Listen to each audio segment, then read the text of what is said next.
या दह्यामध्ये अजिबात पाणी दिसत नाही. सुरीने अगदी कापून याच्या वड्या पडतील इतकं ते घट्ट झालेले आहे. तर हे दही लावायची पद्धत अगदी सोपी आहे. आज मी तुमच्याबरोबर ही पद्धत शेअर करते.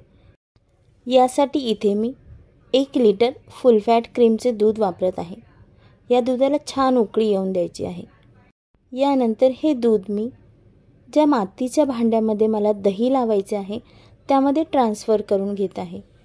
दूध आपले दही लावण्यासाठी अगदी कोमट असले पाहिजे. तर कोमट म्हणजे काय? ज्याच्यामध्ये आपण अर्धा मिनटं बोट बुडवून ठेवू शकतो. आता आपल्याला दुधामध्ये दही ॲड करायचे आहे.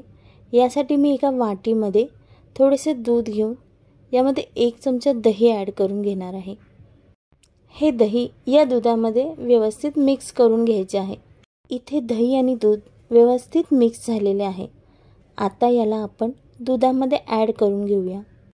हे विरजण दुधामध्ये ॲड करून चमच्याने त्याला छान मिक्स करून घ्यायचे आहे.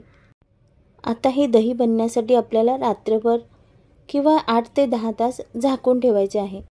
इथे तुम्हाला मातीच्या भांड्यातील आणि स्टीलच्या भांड्यातील दह्यामधील फरक समजण्यासाठी मी स्टीलच्या भांड्यामध्ये थोडेसे दही लावलेले आहे.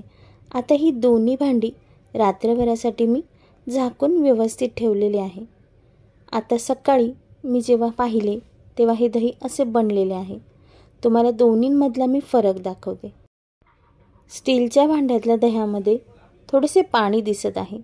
यात लावलेले दहीही छानच होते, पण मातीच्या भांड्यामध्ये ते मातीचे भांडे ह्यातले एक्स्ट्राचे पाणी सोक करून घेते, म्हणून दही थोडे जास्त घट्ट होते.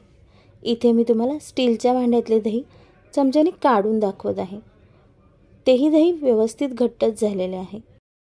या उलट मातीच्या भांड्यामध्ये जेव्हा आपण दही पाहत आहोत तर 1 थेंबही पाणी यामध्ये दिसत नाही. मस्त सुरीने कापता येईल अशा पद्धतीचे दही जमा झाले आहे. मी तुम्हाला हे दहीसुद्धा चमच्याने काढून दाखवते.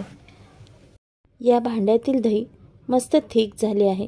सुरीने कापले तर याच्या वड्या पडतील इतकं ते घट्ट झालेलं आहे. मग अशा छान रेसिपींसाठी आणि ट्रिक्ससाठी रोहिणी स्पेशल रेसिपीला नक्की सबस्क्राईब करा, लाईक करा, शेअर करा आणि कमेंट करून कळवा. थँक्यू.